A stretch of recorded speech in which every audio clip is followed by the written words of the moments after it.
네, 우리 시편 97편 1절에서 12절 말씀까지 우리 함께 봉독하도록 하겠습니다. 여호와께서 시작. 여호와께서 다스리시나니 땅은 즐거워하며 허다한 섬은 기뻐할지어다.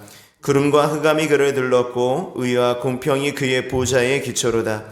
불이 그의 앞에서 나와 사방의 대적들을 불사르시는도다.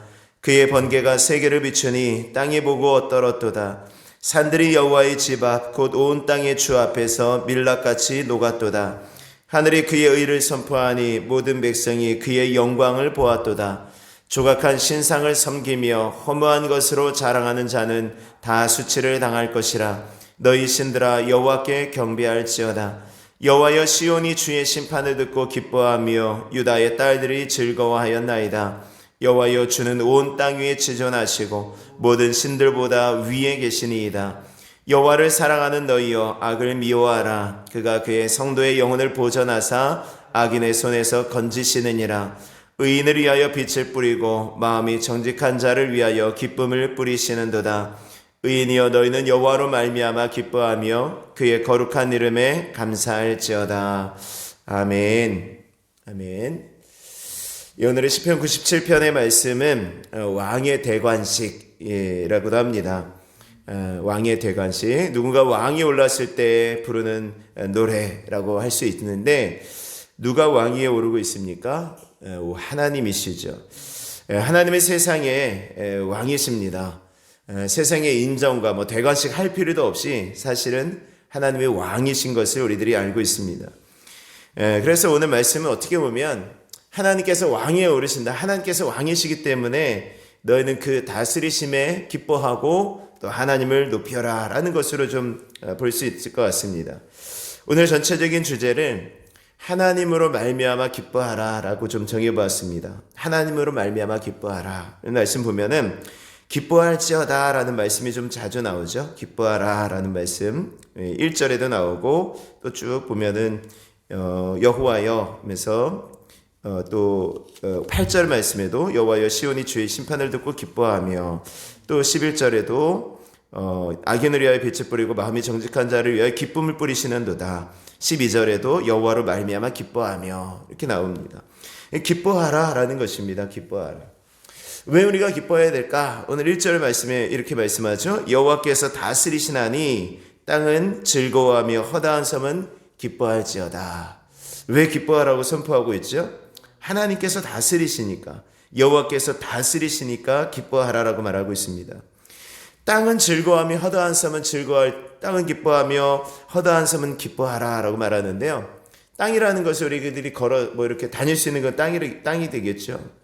허다한 섬은 무엇입니까? 이제 곳곳에 떨어져 있는, 도저히 누군가에 다스릴 것 같지 않는 그런 구석구석의 모든 작은 섬까지 하나님께서 다 다스리신다라는 것입니다.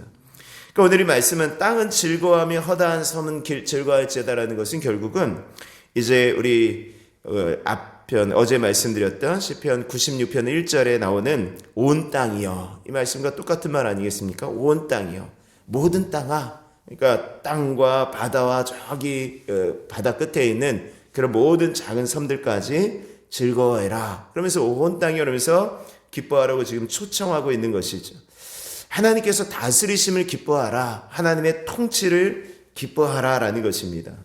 근데 하나님의 다스리심, 하나님께서 우리들을 다스리신다, 하나님께서 우리의 삶을 통치하신다 라는 것에 있어서 여러분들이 기뻐하십니까? 예, 기뻐하시죠? 예, 이것이 기뻐하게 되어지는 것입니다. 우리의 기쁨이 하나님의 다스리심에 있다라는 것을 늘 기억하실 수 있기를 바랍니다.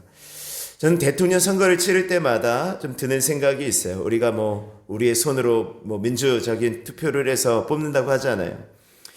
그 어떤 대통령도 온 국민의 마음을 다 만족하게 하는 대통령은 없더라고요. 모든 분들이 다 인정하고 모든 사람들이 다 대통령 좋다라고 하는 분들은 없더라고요. 이번 대통령만 하더라도 우리 그 지난 대통령이 국정농단을 했다는 이유로 이제 온 국민, 또 많은 사람들이 이제 촛불 집회하고 그러면서 결국은 탄핵되어서 이제 물러나게 되었지 않습니까? 그리고 이제 세워진 대통령이었어요. 그러니까 국정 초기만 하더라도 지지율이 굉장히 높아서 하고 싶은 거 다 하십시오 뭐 이렇게 됐었는데, 지금은 이제 굉장히 좀 많이 그 지지도가 그만큼은 되지 않는 것 같습니다.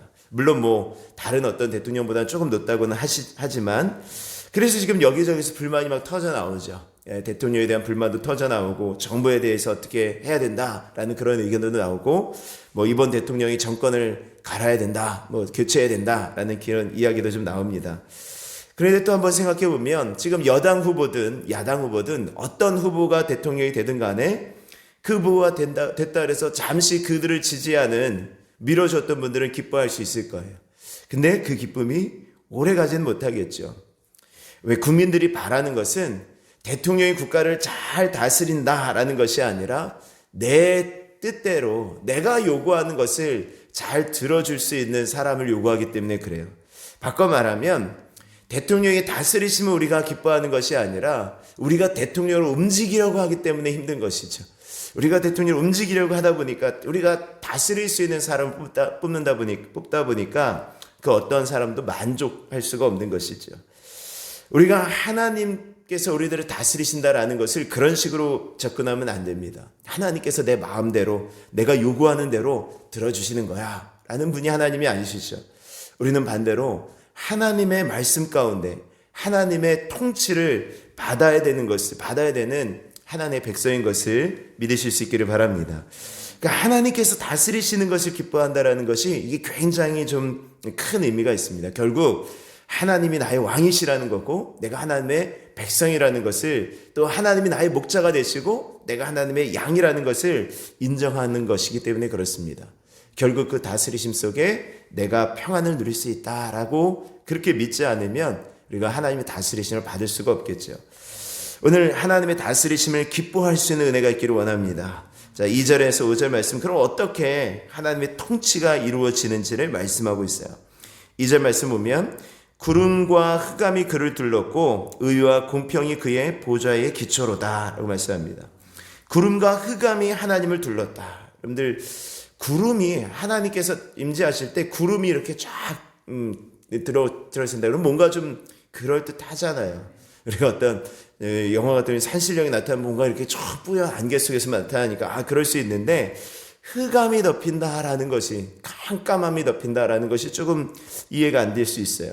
근데 말씀해 보면은 하나님의 임재, 하나님께서 계시는 곳은 항상 구름과 흑암이라는 그런 말씀이 나오더라고요. 홍해를 가르실 때 구름과 흑암이 나와서 이스라엘과 애굽 사람의 진을 나타내시죠. 이렇게 가르시죠. 구름과 흑암이라고 말하고요. 또 이 성막에 이렇게 할 때도 하나님의 임재를 구름과 흑암으로 이렇게 나타내고 있습니다. 왜 하나님은 구름과 흑암 속에 나타나신다고 할까요? 왜 흑암, 왜 구름이 나타난다고 할까요? 근데 시편 18편 11절에 말씀하면 이렇게 말씀합니다. 그가 흑암을 그의 숨는 곳으로 삼으사 장막같이 자기를 두르게 하셨으며 곧 물의 흑암과 공중의 빽빽한 구름으로 그러야 하시도다. 흑암과 빽빽한 구름으로 하나님을 숨기시는 것입니다. 하나님께서 나타나시는데, 하나님께서 그냥 나타나셔서 사람들에게 보이시면 사람들은 다 죽어요. 그 죄 가운데 하나님을 만날 수 없기 때문에 그렇습니다. 그러니까 하나님께서 하나님을 가리시는 거예요. 구름과 흑암으로 가리셔서 죄된 인간이 하나님을 보지 못하도록 하시는 것입니다. 그래서 흑암과 구름을 하나님의 숨는 곳으로 삼으신다라는 것이에요. 자, 그래서 오늘 말씀도 구름과 흑암이 그를 둘렀고 의와 공평이 그의 보좌의 기초로다 라고 말씀합니다. 하나님의 성품이죠. 하나님을 의로우시고 공평하신 분인 것을 믿으실 수 있기를 바랍니다. 우리가 왜 하나님의 다스리심을 기뻐할 수 있습니까? 하나님은 공평하시기 때문에 그래요. 우리 이 시대의 가장 억울한 문제가 뭐예요? 공평의 문제 아닙니까? 우리 청년들의 어떤 불만이, 어떤 사람들은 태어날 때부터 금수저 입에 물고 태어난다고, 태어나면서부터 호화롭게 살아가면서 스포츠카를 끌고 다니죠. 이제 스포츠카를 타고 다니죠. 이렇게 그러면서 편안하게. 근데 그 흑수 전문 사람들은 어떻게 되는 거예요? 흑수 전문 사람들은 태어나면서부터 자기 문제뿐만이 아니라 나 지금 살기도 힘든데 내 가족들을 함께 끌고 나가야 되는 그런 어려움이 있다라는 거예요. 거기에 누구나가 노력하면 공정한 기회를 통해서 조금 더 나은 자리로 갈 수 있을 줄 알았는데 그 공정한 기회가 공정하지 않다라는 것이 많은 문제 아닙니까? 여기저기 기득권 세력들이 다 그 기회를 다 가져가고 있다라는 그런 마음 때문에 세상이 공평하지 않다라고 생각하는 것입니다. 이게 점점 시간이 갈수록 공평이 좀 중요해지는 것 같아요. 공평한 것. 예. 근데 우리 눈에는 하나님의 통치는 공평하시다라는 것입니다. 이것도 받아들이기에 좀 따라서 다를 수 있겠죠. 하나님께서 어떻게 공평하실 수 있어? 근데 하나님의 통치를 공평하게 받아들이시는 거예요. 공평하게. 에스겔서 18장 25절에 이렇게 말씀합니다. 그런데 너희는 이르기를 주의 길이 공평하지 않다 하는도다. 이스라엘 족속가 들을지어다 내 길이 어찌 공평하지 아니하냐? 너희 길이 공평하지 아니한 것이 않느냐라고 말씀하셔요. 그러니까 하나님의 길은 공평하다라는 것입니다. 공평한 하나님의 다스리심을 기뻐하는 것이죠. 자, 3절 말씀에 보면 불이 그의 앞에 나와서 그의 사방의 대적들을 불사르시는도다. 불이 그의 앞에서 불이 나온대요. 그래서 하나님은 불로서 심판하시는 거죠. 대적들을 불사르시는 것입니다. 근데 말씀에 보면은 특별히 하나님께서 이 불로 심판하시는 장면들이 종종 나오지 않습니까?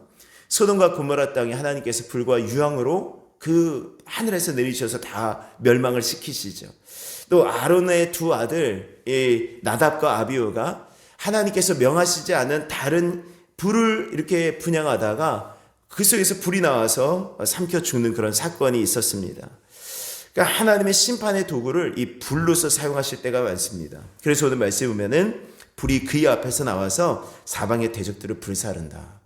여러분들 이 말씀을 가만히 보면 어쨌든 하나님은 공평하시니까 의인과 악인을 지금 정확하게 지금 심판하시고 의인에게는 상 주시는 모습을 볼 수 있어요. 나중에 이제 11절 말씀에 보면은 의인을 위하여 빛을 뿌리고 마음이 정직한 자를 위하여 기쁨을 뿌리는도다 라고 말씀하지 않습니까?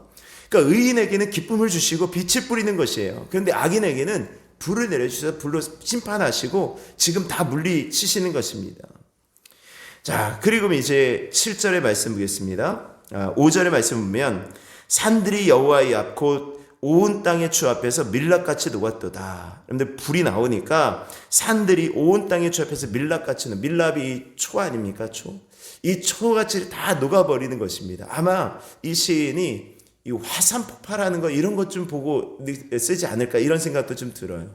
화산이 한번 폭발하면 어떻습니까? 그 산이 다 녹아내리지 않아요? 흘러내리지 않습니까? 그런 것처럼요. 7절에 말씀 보면 조각한 신상을 섬기며 험한 것으로 자랑하는 자는 다 수치를 당할 것이라. 너희 신들아 여호와께 경배할지어다 라고 말씀합니다.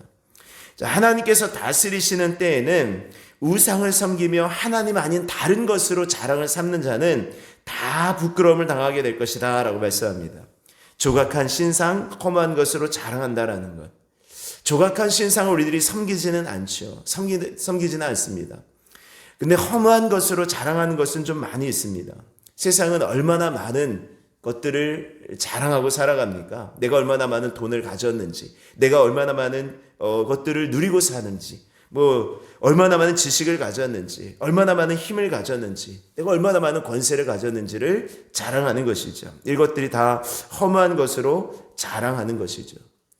내가 어떤 것을 의지하는가, 내가 어떤 것을 믿는가라는 것은요, 내가 그것을 얼마만큼 자랑하는가를 좀 살펴보시면 될 수 있어요. 여러분들, 우리는 의지하는 것을 자랑하는 거예요. 내가 마음 가운데 뭔가 의지하는 것들을, 내가 그것들을 자랑한다니까요. 그 자랑이 바로 내가 믿는 것이 될 수도 있습니다. 내가 그것을 의지한다라는 것이죠. 오늘 말씀은 그렇게 말씀합니다. 험한 것으로 자랑하는 자는 다 수치를 당할 것이라. 오늘 허망한 것으로 자랑하는 것, 허망한 것을 위하여 살아가는 것, 그것을 바라보며 살아가는 것이 바로 조각한 신상 섬기는 그 우상 숭배와 같은 것이다라는 것입니다. 오늘 그것들로 기뻐하는 것이다라는 것이죠. 다시 말하면 험한 것으로 기뻐하며 자랑하며 그것으로 자랑하며 기뻐하는 것입니다. 그런 자에게, 그런 사람들에게 수치가 있을 것이다라고 말씀하는 것입니다. 이제 8절에서 12절의 말씀을 보면은 반면에 하나님을 사랑하는 우리는 어떻게 되어질 것인가 라는 것입니다. 8절의 말씀에 보면은 시온의 주의 심판을 듣고 기뻐하며 유다의 딸들이 즐거워하였나이다. 그러니까 이 의인들, 하나님의 편에 서 있는 사람들은 하나님께서 심판하시는 그것들이 기쁜 거예요. 이 말씀을 잘 이해하실 수 있기를 바랍니다. 하나님은 사랑의 하나님이신과 동시에 공의의 하나님인 것을 믿으실 수 있기를 바랍니다. 하나님은 사랑의 하나님이신과 동시에 공의의 하나님이시에요. 공정하게 공평하게 심판을 하시는 것입니다. 그래서 10절의 말씀에 보면 여호와를 사랑하는 너희여 악을 미워하라. 그가 너희 성도의 영혼을 보전하사 악인의 손에서 건지시느니라. 우리가 어떻게 살아가야 된다고요? 악을 미워하고 하나님 앞에 살아가는 것이죠. 계속해서 또 하나님 12절 말씀에 의인이여 너희는 여호와로 말미암아 기뻐하며 그의 이름에 그의 거룩한 이름에 감사할지어다. 오늘도 하나님의 다스리심, 하나님의 통치, 하나님의 공의, 하나님의 공평함에 우리들이 기뻐하며 그 하나님의 이름에 감사할 수 있는 복된 한 날이 되어질 수 있기를 바랍니다. 우리가 이것으로 기뻐하고 이것으로 감사할 수 있다는 것이 믿음의 한 단계 더 나아갈 수 있는 것 같아요. 믿음의 가장 기초적인 것은 하나님께서 그냥 주신 것들. 우리 아이들이 그렇잖아요. 뭐 하나 주면은 기뻐하고 뭐 하나 주면은 그냥 뭐 받는 것으로만 즐거워하지 않습니까? 근데 우리가 점점 철이 들어간다는 것은 무엇이에요? 그 자체로 기뻐하는 거예요. 그 자체로. 그냥 부모님이 뭔가 주시기 때문에 기뻐하는 것이 아니라 그냥 부모님이라는 그 이름 자체로 너무너무 기뻐하는 것이죠. 그리고 부모님을 닮아가고 싶어 한다라는 것이에요. 점점 사랑이 커갈수록요. 오늘 하나님을 기뻐하고 하나님께 감사할 수 있는 또 복된 한 날이 되어지기를 원합니다. 하나님으로 기뻐합시다. 우리 옆에 사람 계시면은 우리 옆에 분에게 인사합시다. 우리 하나님으로 기뻐하겠습니다. 하나님으로 기뻐합시다. 하나님으로 기뻐하십시다. 예, 아멘. 오늘 한 날 그렇게 또 살아가실 수 있기를 바랍니다. 우리 시간 찬송 드리시고 우리 하나님 기도하겠습니다. 우리 446장 찬송 드리시고 우리 함께 기도하시다가 들어가시겠습니다. 주 음성 외에는 참 기쁨 없도다. 우리 찬양 드리고 기도하겠습니다.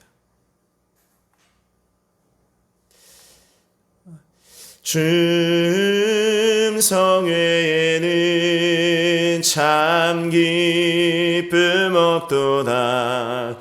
날 사랑하신 주 늘 계시옵소서. 기쁘고